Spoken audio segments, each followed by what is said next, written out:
There's a great quote here too that I like. Neil Donald Walsh. Anyone heard of him? Yeah, some have heard of him. Wonderful, another teacher.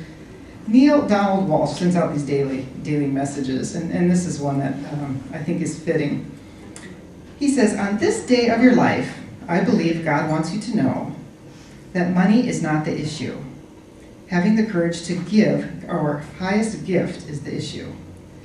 There's no security in doing something for a living when you are dying inside while doing it. That is taking care of the body at the expense of the soul. And a withering soul cannot help but produce a withering body. So do not think you are taking care of yourself by killing your spirit to keep your body alive. How long will you put off what you are dying to do?" Isn't that great? Yeah. How long will keep? I think it's interesting too. They've studied people in nursing homes, and they've asked them. They've done surveys with them, saying, looking back on your life, what would you have done? Looking back on the years, what would you do differently? And the number one response is always, I would have taken more risk, and I just would have risked some more. So the final step that I like to talk about when we're talking about shifting from the space of scarcity into the space of abundance is to be wealthy. Be wealthy, and that's capital B and capital E. And by being wealthy, what I mean by that, it's the understanding, it's the knowing that wealth comes from inside of us. It's within us.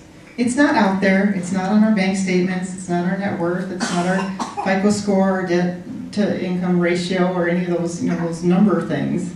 It's from within. And so it's from that place of knowing, of knowing that we are wealth, that we can truly grow into who we want to be. Another story here too with India, when we were there as a family. But it's interesting because it's becoming so quickly westernized there, and it's really a challenge because for such an old and ancient and rich culture, the McDonald's are coming in and the SUVs, and it's quickly changing. The money is coming in there, and so we're seeing it becoming more westernized. And I just think it's an interesting comparison when you're seeing that going on over in India, and then when you look here, over in the West, how popular. What are we doing here? You're seeing yoga. You're seeing meditation. Is she gone? All these Western, all these Eastern practices are so popular here now. It seems like the East is seeking what the West has, and the West is seeking what the East has, which is, in my view, East seems to be seeking surface, the surfacey things, the stuff, right? Whereas here we've got the stuff, we've had the stuff, we've got it all. And so we seem to be seeking depth. This, I think what's important when we're talking about money and wealth and abundance and everything is to really get in a place of celebration. Really to be, to understand, we do have everything we need. And instead of focusing so much on our net worth and the bills and focusing on, that, to focus instead on our joy. I think we underestimate the joy, the importance, the value of joy in our lives. So I would just encourage everyone to, instead of looking at the net worth, to be looking at the joy worth in your life. And with that, speaking of vibration and all of these different modes, we're going to move into the abundance now and see what that brings for us and does for our vibration. Now there's a couple of things we want you to do when we're doing the abundance, and a couple of reasons why Sheila and I created the abundance movement.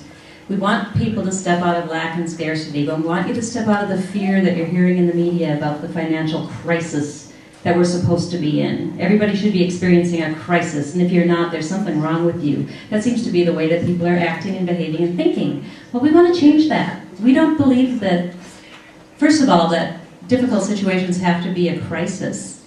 It goes back to gratitude. If you look for the lesson in a difficult situation, you'll find it. And when you find that lesson and you celebrate it, when you look at that difficulty with gratitude, it becomes a gift. This flood for me was a gift. There are many things in our lives that come to us that seem insurmountable that really turn out to be enormous blessings. And that's what we're really all here for, is to learn and grow. And you can't do that unless you experience the difficult times through gratitude. You can have difficult times and not be grateful, and then you'll never learn anything and you'll just be miserable. So you have a choice in life. I choose gratitude. Allowing. You're going to hear a couple of words in this video. All right, oh yeah, right? And you'll be moving while you're hearing those words. That's part of allowing. That was my gift in the flood, was to learn how to receive. So we want you to think gratitude, think abundance, and allow the universe to send that abundance to you. Because sometimes we think we want something and then we just don't allow it to come to us.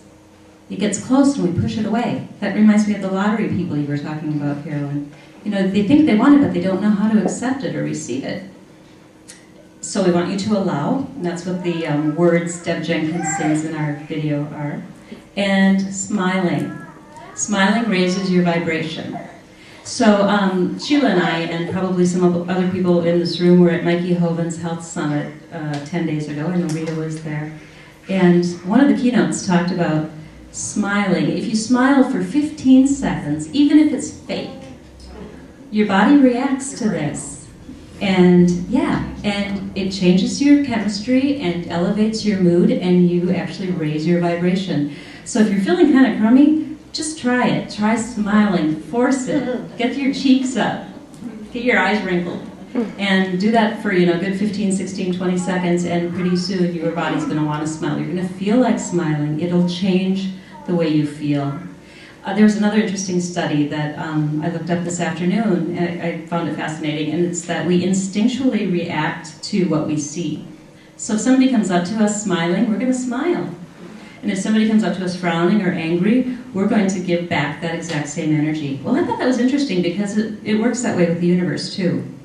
If we approach the universe with smiles, a high vibration, and ask for something, the universe is going to deliver that. It's going to reflect back to us what it sees.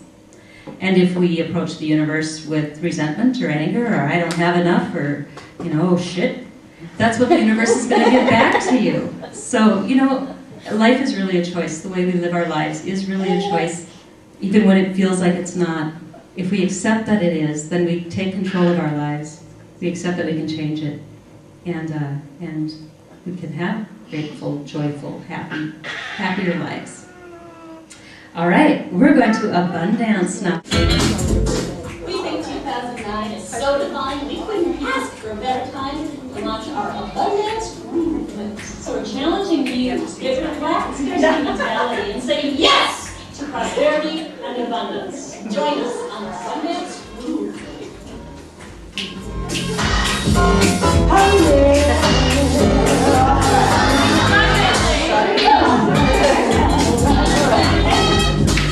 That's all I have to do is shake my